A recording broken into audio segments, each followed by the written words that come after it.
హెబ్రీలకు రాసిన పత్రిక 11వ అధ్యాయము 8వ వచనం. అబ్రహాము పిలువబడినప్పుడు విశ్వాసమును బట్టి ఆ పిలుపునకు లోబడి తాను స్వాస్యముగా పొందనయున్న ప్రదేశమునకు బయలు వెళ్ళెను, మరియు ఎక్కడికి వెళ్ళవలెనో అది ఎరుగక బయలు వెళ్ళెను. ఇక్కడ అబ్రహాం గారు తెలుసు కదా, అబ్రహాం గారు అందరికీ తెలుసు కదా. అబ్రహాం గారిని దేవుడు ఏమన్నాడు? నా స్నేహితుడు అని అన్నాడు కదా. అబ్రహాం గారిని తన దేశం నుండి దేవుడు, తన దేశం నుండి, తన జనుల నుండి, అందరి బంధువుల దగ్గర నుండి, తల్లిదండ్రులు అందరినీ విడిచిపెట్టి దేవుడు అబ్రహాం గారిని పిలుస్తాడు కదా.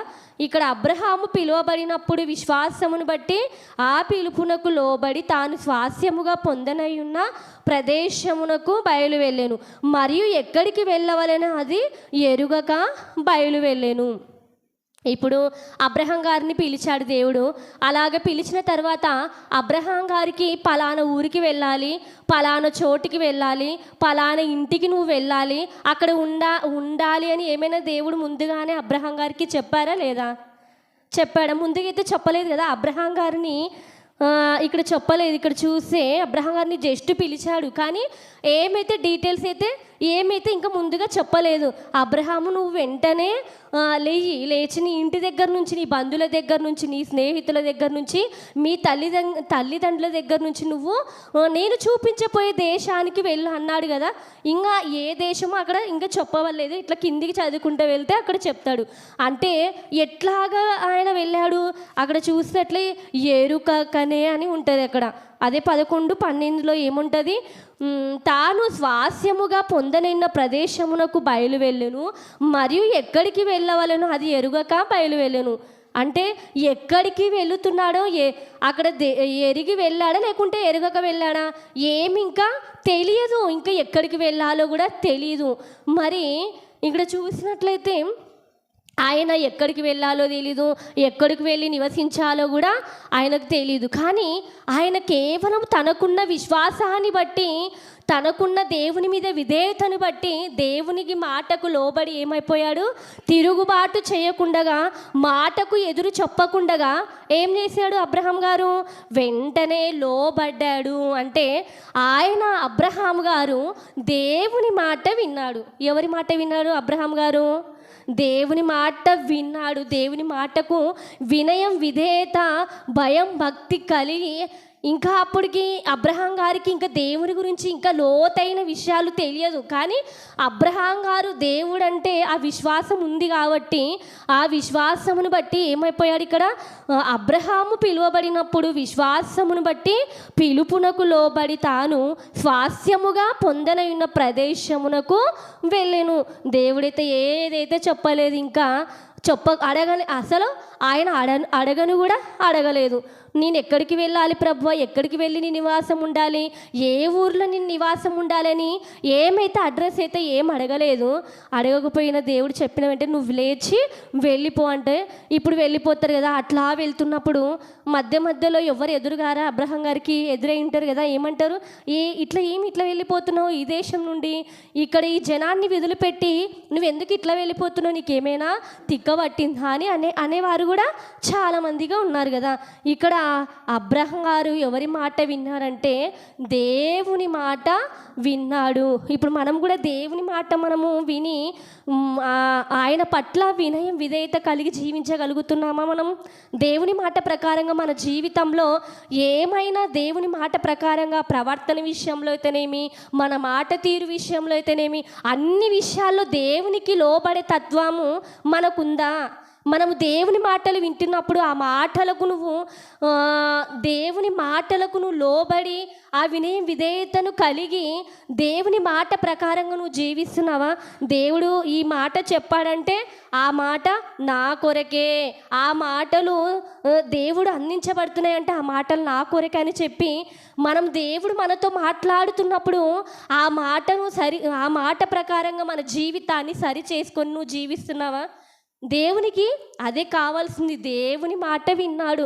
మరి నీవు కూడా దేవుని మాట వింటున్నావా? నువ్వు దేవునితో నువ్వు దగ్గరగా ఉంటున్నావా? దేవునికి నువ్వు దూరంగా జీవిస్తున్నావా అనేది ఇక్కడ చూద్దాం. హెబ్రీలకు రాసిన పత్రిక 6వ అధ్యాయము 15వ వచనం చూద్దాం. హెబ్రీలకు రాసిన పత్రిక 6వ అధ్యాయము, హెబ్రీలకు రాసిన పత్రిక 6వ అధ్యాయము 15వ వచనం. ఇక్కడ చూసినట్లయితే, ఆ మాట నమ్మి అతడు ఓర్పుతో సహించి ఆ వాగ్దాన ఫలము పొందెను. ఇక్కడ ఏమైందంట? ఆ మాట నమ్మాడు. కేవలం అబ్రహాం గారికి విశ్వాసమును బట్టి ఆయన దేవుని పైన ఆయనకు ఎలాగైతే విశ్వాసం ఉందో ఆ మాటను నమ్మి, ఏ మాటని నమ్మాడంట అబ్రహాం గారు? దేవుడు ఏదైతే చెప్పాడో, నేను వెళ్ళమన్న దేశానికి నువ్వు వెళ్ళాలి, నేను చూపించే దేశానికి నువ్వు వెళ్ళి అక్కడ నివసించాలి. ఆ మాట నమ్మి ఏం చేశాడంట? అతడు ఓర్పుతో సహించి ఆ వాగ్దాన ఫలము పొందెను. ఆ వాగ్దాన ఫలం పొందాడు ఆయన. కనానుకు ఆయన వెళ్ళలేదు, కానీ పాలు తేనెలు ప్రవహించే దేశానికి అబ్రహాం గారు వెళ్ళారా? వెళ్ళలేదు. తన తరము వారు వెళ్ళుతారని ఇక్కడ చెప్తాడు చూడండి. ఇక్కడ చూస్తే ఆదికాండము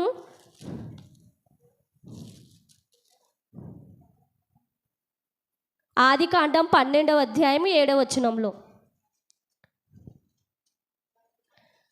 ఆదికాండం 12వ అధ్యాయం 7వ వచనం, యెహోవా అబ్రామునకు ప్రత్యక్షమై నీ సంతానమునకు ఈ దేశం ఇచ్చేదనని చెప్పగా అతడు తనకు ప్రత్యక్షమైన యెహోవాకు ఒక బలిపీఠమును కట్టెను. అంటే ఎవరికి ఇస్తాడంట ఆ దేశాన్ని? పాలు తేనెలు ప్రవహించే దేశాన్ని నీ సంతానమునకు, అంటే అబ్రహాము గర్భమున పుట్టబోయే సంతానానికి ఏమిస్తాడంట దేవుడు? ఒక దేశాన్ని ఇస్తానని చెప్పి అక్కడ వాగ్దానము చేస్తున్నాడు కదా. దేవుడు ఏదైతే ఇస్తాడని చెప్పాడో ఆ మాట ప్రకారంగా ఆ మాటను నమ్మి ఓర్పుతో సహించి వాటన్ని బాధలను సహించి వాటన్నిటిని సహించుకొని ఏమైపోయాడైనా? దేవుని మాటకు విధేయత కలిగి ఉన్నాడు కదా. ఇప్పుడు ఒకవేళ ఆయన ఎందుకు ఓర్పు కలిగి ఉన్నాడు అంటే, ఇప్పుడు ఒకవేళ మనం ఒకవేళ మాకు సొంత ఇల్లు లేదనుకోండి, సొంత ఇల్లు లేకపోయేసరికి మనము అద్దె ఇంట్లో తిరుగుతూ ఉంటే సామాన్లు సర్దుకోవడానికి ఎంత కష్టం కదా. మోసుకొని పోవాలి, మోసుకొని పోయిన తర్వాత మళ్ళీ అక్కడ ఇంటికి వెళ్ళిన తర్వాత మళ్ళీ అక్కడ సర్దుకోవాలి. మళ్ళీ తర్వాత ఒక నెల తర్వాత మళ్ళీ నువ్వు అక్కడ ఉన్నావు అనుకో, మళ్ళీ వాళ్ళు కాల్ చేయమంటే మళ్ళీ అప్పుడేం చేస్తాం మనము? మళ్ళీ అక్కడ కాల్ చేయంటే అబ్బా ఇదంతా ఆడవాళ్ళకి రిస్క్ కదా. ఇంకా అప్పుడు శారమ్మ గారు ఏమనుకోవాలా? అబ్రహాం గారిని తిట్టింటుంది కదా, ఏంది ఒకటే నువ్వు దేవుడు ఎట్లా చెప్తే అట్లా పోతావా? ఎట్లా ఇక్కడ నాకు ఇంట్లో ఎట్లా ఉందంటే నేను సర్దుకోలేక, నేను అన్నీ సర్ది పెట్టలేక నేను చేస్తున్నా, ఇక్కడ నువ్వు బాగా మారుతూనే ఉన్నావు దేశానికి. ఇప్పుడు ఒక దేశం దగ్గర ఆగమంటే ఆగాలి, అక్కడ ఉండి ఏం చేయాలి? మరి ఇంటిని సర్దుకోవాలి కదా. అబ్రహాం గారు ఎన్ని మాటలు పడింటాడో, ఎన్ని వాటిని సహించి ఉంటాడో కదా. అక్కడికి భార్య కూడా, ఆ శారమ్మ కూడా, ఆమె కూడా అని ఉంటుంది కదా, ఎన్నిసార్లు సరదంగా అన్నీ తీసుకుపోవాలి, మళ్ళీ పెట్టుకోవాలి, ఎంత కష్టం కదా. కానీ అబ్రహాం గారు తన దేవుడు ఏదైతే చెప్పాడో ఆ మాటకు మాత్రమే లోబడ్డాడు, ఆ మాటకు మాత్రమే వినయం విధేయత చూపించాడు. నువ్వు దేవుని మాటను ధిక్కరిస్తున్నావా? దేవుని మాటకు వినయం విధేయత కలిగి జీవిస్తున్నావా నువ్వు కదా. మనము అబ్రహాం గారు ఏదైతే చేశాడో మనం కూడా మన జీవితంలో ఏం చేయాలి? దేవుని మాటకు మనం కూడా వినయం విధేయత చూపించాలి. మరి నువ్వు దేవుని పట్ల ఎంత వినయం, నువ్వు లోబడే తత్వం ఉందా దేవునికి? భయపడుతున్నారా దేవునికి కదా? భయం అంటే ఏం లేదు కదా. ఎప్పుడు భయపడతారు దేవునికి? మనకి ఏమైనా సమస్య వచ్చినప్పుడు కానీ, మనకి ఏమైనా ఒక రోగం వచ్చినప్పుడు కానీ, అది ఇంకా చనిపోతారనే రోగం వచ్చినప్పుడు అప్పుడు దేవునికి భయపడితే అప్పుడేం లాభం వస్తుంది కదా. మనము దేవునికి భయపడి మనము దేవునికి వినయం విధేయత చూపించి దేవుని మాట ప్రకారంగా మనము జీవించాలి. ఇక్కడ ఇంకొకటి మనము యెషయా గ్రంథం 66వ అధ్యాయము 5వ వచనంలో మనం చూసినట్లయితే, యెషయా గ్రంథం 66వ అధ్యాయం, యెషయా గ్రంథం 66వ అధ్యాయము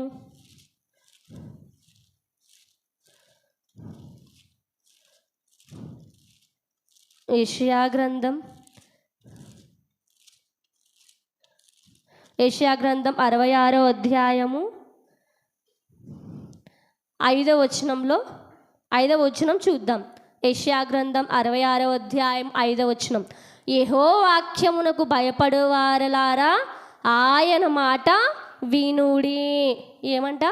యెహోవా వాక్యమునకు భయపడువారలారా ఆయన మాట వినుడి. వాక్యము చెప్తున్నప్పుడు మనము ఎంతో భయముతో, ఆసక్తితో, శ్రద్ధతో ఆయన మాటల్ని మనం వినాలి కదా. ఇక్కడికి వచ్చిన తర్వాత చిలిపి పనులు, ఏదేదో పనులు చేసుకుంటూ కదా, ఎక్కడెక్కడో ఆలోచన చేసుకుంటూ ఉంటే మనం ఇంటి దగ్గర నుంచి ఇక్కడికి వచ్చిన అంత ప్రయాసం మనకి ఏమైపోతుంది? వ్యర్థం అయిపోతుంది. యెహోవా వాక్యమునకు భయపడువారలారా ఆయన మాట వినాలి అని అంట కదా. మరి మనం దేవుని మందిరంలోకి వచ్చి మనము మన చెవులు ఆయన దగ్గర, మన మనసు ఆయనకు మనము సమర్పించుకుంటున్నామా కదా? వింటేనే మనకు అర్థమైపోతుంది. వింటేనే దేవుడు ఏం మాట్లాడుతున్నాడో మనకు అర్థమైపోతుంది. కనుక మనం ఏం చేయాలి? ఆయన మాట ప్రకారంగా జీవించాలి. ఆయనకు మనము లోబడిపోవాలి కదా. ఇప్పుడు ఆయన మాటకు లోబడితే, ఆయన మాటకు విధేయత చూపిస్తే మనం ఇంకా ఆయన మాట విన్నట్లే. ఆయన మాటను ధిక్కరిస్తే ఇంకా మనము ఆ దేవుని మాటను కూడా మనము ధిక్కరించినట్లే. ఇప్పుడు అబ్రహాం గారు ఇక్కడ తన పిలుపును బట్టి ఏమైపోయాడు? దేవుని ఏదైతే దేవుడు పిలిచాడో దాన్ని బట్టి ఆయన ఆ మాట ప్రకారంగా జీవించాడు. ఇంకొకటి చూస్తే హెబ్రీలకు రాసిన పత్రికలో 6వ అధ్యాయము 15వ వచనం చూద్దాం. హెబ్రీలకు రాసిన పత్రిక 6వ అధ్యాయము, హెబ్రీలకు రాసిన పత్రిక 6వ అధ్యాయము, హెబ్రీలకు రాసిన పత్రిక 6వ అధ్యాయము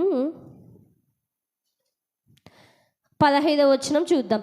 ఆ మాట నమ్మి అతడు ఓర్పుతో సహించి ఆ వాగ్దాన ఫలము పొందెను. అంటే ఆయన అబ్రహాము గారు ఏమైపోయాడంట? ఓర్పు కలిగి ఉన్నాడంట, సహనము కలిగి ఉన్నాడంట.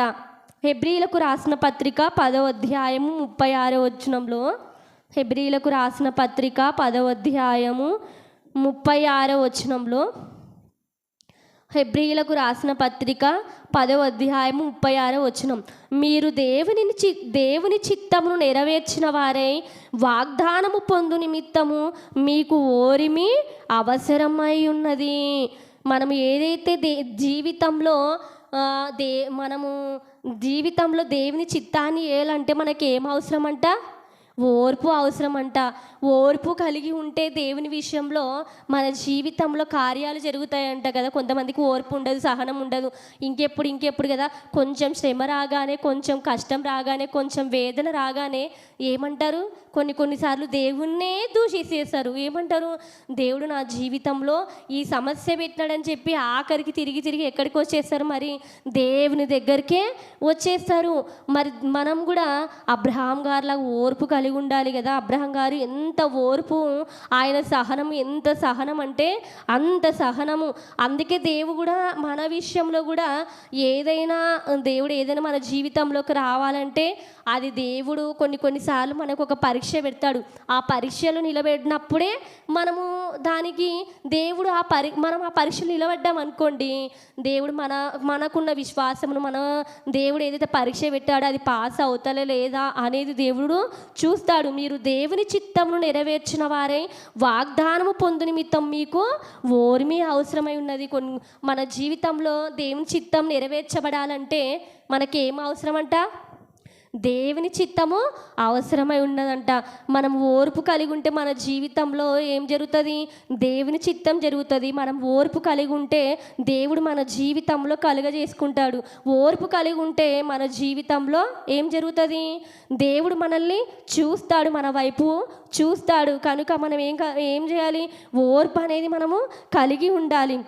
హెబ్రీలకు రాసిన పత్రిక 11వ అధ్యాయము 17వ వచనం, హెబ్రీలకు రాసిన పత్రిక 11వ అధ్యాయము 17వ వచనం, అబ్రహాము శోధింపబడి విశ్వాసమును బట్టి ఇస్సాకును బలిగా అర్పించెను.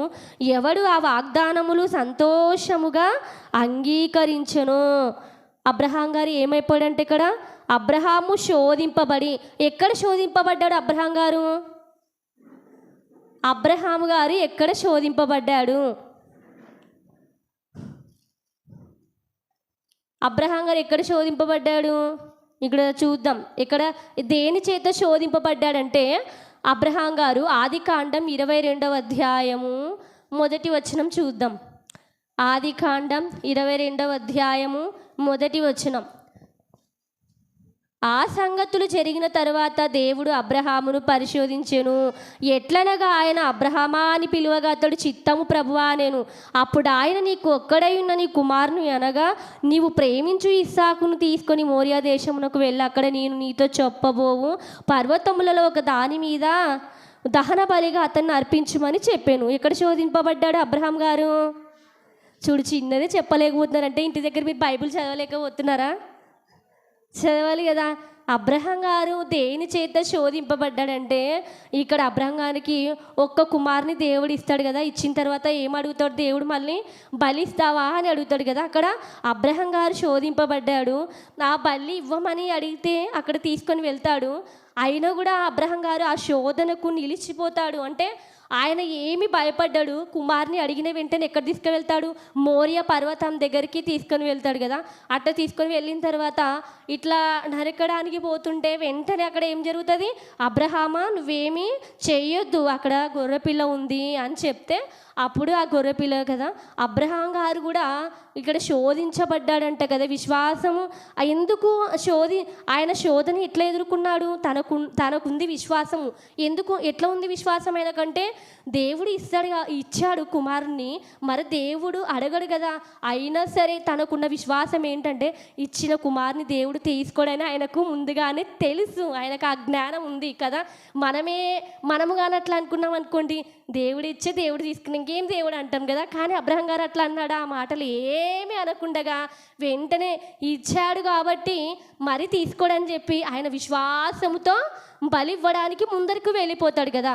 ఇక్కడ చూసినట్లయితే దేవునిచే శోధింపబడ్డాడంట. మనం కూడా కొన్నిసార్లు మన జీవితంలో మన కుటుంబంలో శోధనలు ఆటంకాలు మనకు ఎదురవుతుంటాయి లేదా కదా.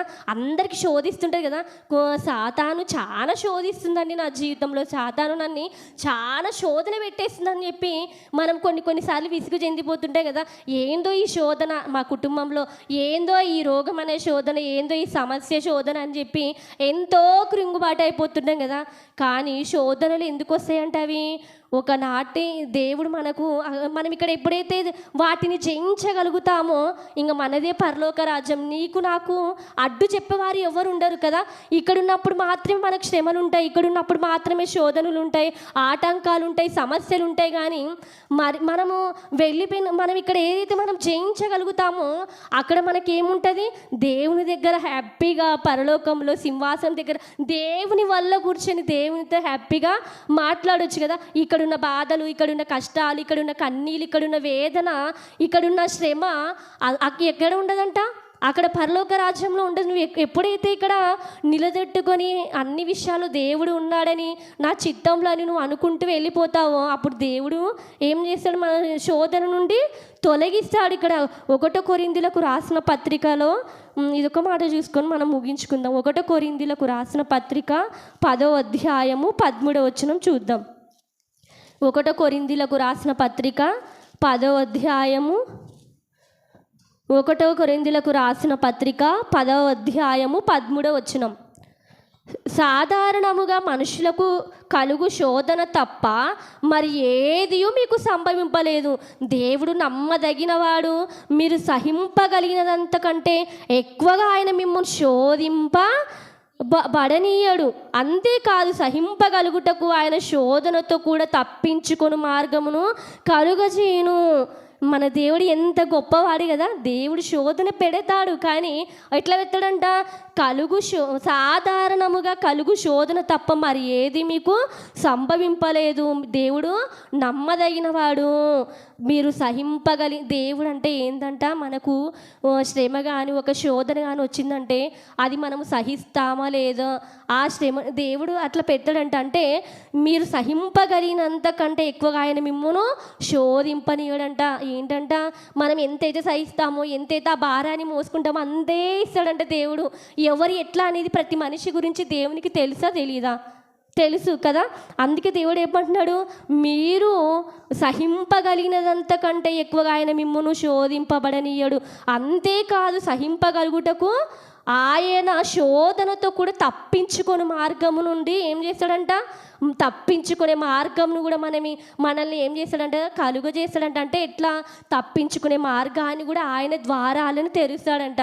కానీ కొంతమంది ఏం చేస్తారు, డిప్రెషన్లోకి వెళ్ళిపోయి ఇంకా నా జీవితం ఇంతే, నేను ఇంతే అని చెప్పి ఇంకా చనిపోతే మేలు అనుకుంటారు కదా. కానీ మనకు దేవుడు ఒక శోధన అంటూ పెట్టాడంటే, ఒక సమస్య అంటూ పెట్టాడంటే దాని నుండి తప్పించుకునే మార్గాన్ని కూడా దేవుడు ఆ మార్గాలను ఏం చేస్తాడంట, తెరువ చేస్తాడు కదా. నమ్మదగిన వాడు కదా ఆయన.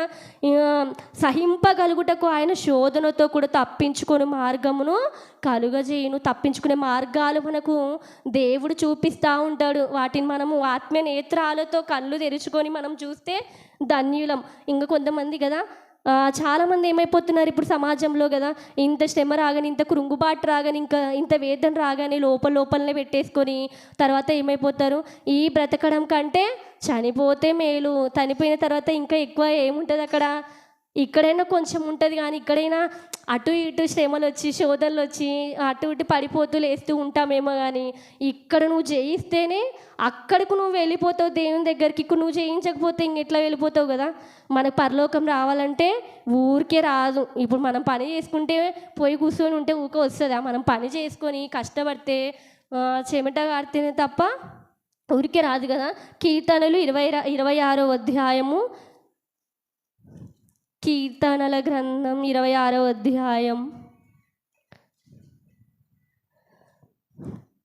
తప్పించుకునే మార్గాన్ని చూపిస్తాడు కదా. మళ్ళీ అది ఎలాగ మనం తప్పించుకోవాలి అని అంటే 26వ అధ్యాయము 2వ వచనం చూద్దాం. కీర్తనలు 26వ అధ్యాయము 2వ వచనం. యెహోవా నన్ను పరిశీలించుము, నన్ను పరీక్షించుము, నా అంతరంద్రియములను నా హృదయమును పరిశోధించుము, నీ కృప నా కన్నుల ఎదుట నుంచుకొని ఉన్నాను కదా. శోధనలు వచ్చినప్పుడు ఊరికే ఏడ్చుకుంటూ కూర్చుంటారు కదా, ఊరికే బాధపడుకుంటూ కూర్చుంటారు కదా. ఆ బాధపడడం కంటే ఏడవడం కంటే ఊరికే ఎందుకు ఏడుస్తావు? ఒకసారి దేవుని సన్నిధిలోకి వెళ్ళి ఒకసారి దేవుని దగ్గరికి వెళ్ళి ఏడవండి. అప్పుడు మనకు శాంతి, సమాధానం, నెమ్మది వస్తుంది కదా. మరి నువ్వు దేవుని సన్నిధిలోకి వెళ్ళి ఏడుస్తున్నావా? దేవునితో నీకున్న కష్టాలని, నీకున్న బాధలని, నీకున్న వేదనలని దేవునితో నువ్వు చెప్పుకుంటున్నావా? దేవునితో నువ్వు మాట్లాడుతున్నావా? మరి నీకున్న వాటన్నిటిని గురించి నీ పక్కనోళ్ళతో అవసరం లేదులే. నీ జీవితం, నీ గురించి, నువ్వు నీ కుటుంబం గురించి, నీ వ్యక్తిగత కుటుంబం గురించి, నీ కుటుంబంలో ఉన్న వాటి గురించి నువ్వు దేవుని దగ్గరకు వెళ్ళి నువ్వు ఏడుస్తున్నావా? మా జీవితంలో, మా కుటుంబంలో ఏది మేలు జరగడం లేదని నువ్వు ఊరికే అట్లా ఉంటే ఏం జరగదు. నువ్వు ఎప్పుడైతే నువ్వు ప్రార్థిస్తూ ఉంటావో ఆ సమస్య ఏమైపోతుందంట, మారిపోతుందంట కదా. చింతిస్తూ ఉంటే ఒక చోట ఇట్లా రాయబడి ఉంటుంది, చింతిస్తూ ఉంటే ఏం మారదంట, ప్రార్థిస్తూ ఉంటే ఏమైపోతుందంట, పరిస్థితులు మారుతాయంట. ఏంటంట, చింతిస్తూ ఉంటే ఏం మారదు, నువ్వు ఊరికే ఆలోచిస్తుంటే ఏం మారదు, టెన్షన్ పడుతూ ఉంటే ఏం మారదు. అలాగే ఆ చింతని, ఆ బాధలు, ఆ వేదనలు, ఆ సమస్యలన్నిటినీ నువ్వు దేవుని దగ్గర చెప్పుకుంటే ఏమైపోతుందంట, పరిస్థితులన్నీ మారిపోతాయి. అందుకే ఇక్కడ దావీదు గారు ఒక రాజు ఉండి కూడా ఆయన ప్రార్థన చేస్తున్నాడు. ఏమని ప్రార్థన చేస్తున్నాడు? యెహోవా నన్ను పరిశీలించుము, నన్ను పరీక్షించుము, నా అంతరంద్రియములను నా హృదయమును పరిశోధించుము. ఏమని ప్రార్థన చేస్తున్నాడంట ఆయన? నన్ను పరిశీలించుము, నన్ను పరీక్షించుము, నన్ను పరిశోధించుమని ప్రార్థన చేస్తున్నాడంట. ఎప్పుడైనా నీ గురించి నీవు ఈ వ్యక్తిగతంగా ఇట్లాంటి ప్రార్థన నువ్వు చేసుకున్నావా? యెహోవా దేవా నన్ను పరీక్షించుము, నన్ను పరిశీలించుము, పరిశోధించుమని ఎప్పుడైనా ప్రార్థన చేసుకున్నారండి? కొన్ని పొరపాట్లు మన వల్లే జరుగుతాయి కదా. కొన్ని పొరపాట్లు మన తప్పిదాల వల్లే, మన ఆలోచనల వల్లే, మన మాటల వల్లే జరిగిపోతాయి. మరి ఇటువంటి ప్రార్థన నువ్వు చేయగలుగుతున్నావు? నా హృదయాన్ని పరిశీలించు, నా అంతరంగాన్ని పరిశీలించు, నేను ఎట్లా ఉన్నానో నన్ను చూడు ప్రభు అని చెప్పి నువ్వు దేవుని దగ్గరకు వచ్చి నువ్వు అడిగావా? దేవునితో నువ్వు మాట్లాడావా? దేవుని దగ్గరకు వచ్చి నువ్వు నా హృదయం చూడు ప్రభు, నా హృదయం ఎట్లా ఉంది, నా హృదయంలో ఏమున్నాయి, నా హృదయంలో నీకు నచ్చనివి నా జీవితంలో నుండి తొలగించని చెప్పి నువ్వు ప్రార్థన చేసుకుంటున్నావా? మరి కదా. ఇక్కడ దావీదు గారు ఒక రాజు అయ్యుండి కూడా ఏం చేస్తున్నాడు, నన్ను పరిశీలించమంటున్నాడు. ఆయన ఒక రాజు కదా, ఆయనకు చాలా ధనం ఉంది కదా, ఆయన చాలా తన వెనుక పని వాళ్ళు ఉన్నారు కదా, మరి ఆయన దేవుని దగ్గరకు వచ్చి అడగటం ఏంటి, పరిశీలించటం అని అడగటం ఏంటి, పరిశోధించటం అని అడగటం ఏంటి, పరీక్షించటం అని అడగటం ఏంటి అంటే ఆయన దేవుని మీద తనకున్న ఆసక్తిని బట్టి ఎలాగున ప్రార్థన చేస్తున్నారు కదా. ఇటువంటి ప్రార్థన దావీదు గారు ఎలాగైతే ప్రార్థన చేశారో మనము కూడా, మీరు కూడా అందరం ఏం చేయాలి, అవును ప్రభ మా హృదయాలను పరిశీలించు, మమ్మల్ని పరీక్షించు. దేవుడు మన హృదయాలనే, మన అంతరంగాన్ని చూసేది కదా, మనన్నే కదా చూసేది. మనం ఏం అడగాలి, దేవా నా హృదయ, నా వల్ల తప్పిదాలు జరుగుతున్నాయేమో కుటుంబంలో, నా వల్ల ఈ విధంగా సమస్య వచ్చి ఏర్పడుతుందేమో అని చెప్పి మనం దేవుని దగ్గరకు వచ్చి గోజాడే బిడ్డలముగా మనము ఉండాలి. అబ్రహాం గారికి ఎక్కడి నుంచి వచ్చిందంటే ఇట్లా, ఆయన కూడా ప్రార్థన పరుడు. అబ్రహాం గారు కూడా తనకు కూడా ఆస్తి ఎక్కువ ఉన్నాయి కదా, గొర్రెలు అన్నీ ఉన్నాయి ఆస్తి, కానీ ఆయన కూడా ఏం చేశాడంట, అబ్రహాం గారు దేవుని మాట విన్నాడు, తర్వాతే ఓర్పు కలిగి ఉన్నాడు. ఆ శోధన వచ్చినా కూడా ఆ శోధనని అబ్రహాం గారు జయించారా లేదా కదా, జయించారు. అలాగున అబ్రహాం గారు ఎట్లాగైతే ఉన్నాడో, ఒక భక్తుని గురించి దేవుడు అనేక భక్తుల గురించి రాయించాడంటే అవి మనకు మాదిరికరమే. అటువంటి జీవితాన్ని మనము కలిగి ఉండాలనే దేవుడు బైబిల్ గ్రంథంలో ఎంతో మంది గురించి దేవుడు వ్రాయించాడు. కనుక అటువంటి భక్తి జీవితాన్ని మనం కూడా జీవితంలో మనము కనపరచాలని దేవుడి కొద్ది వాక్యాన్ని మనందరి హృదయాలలో ఫలింపజే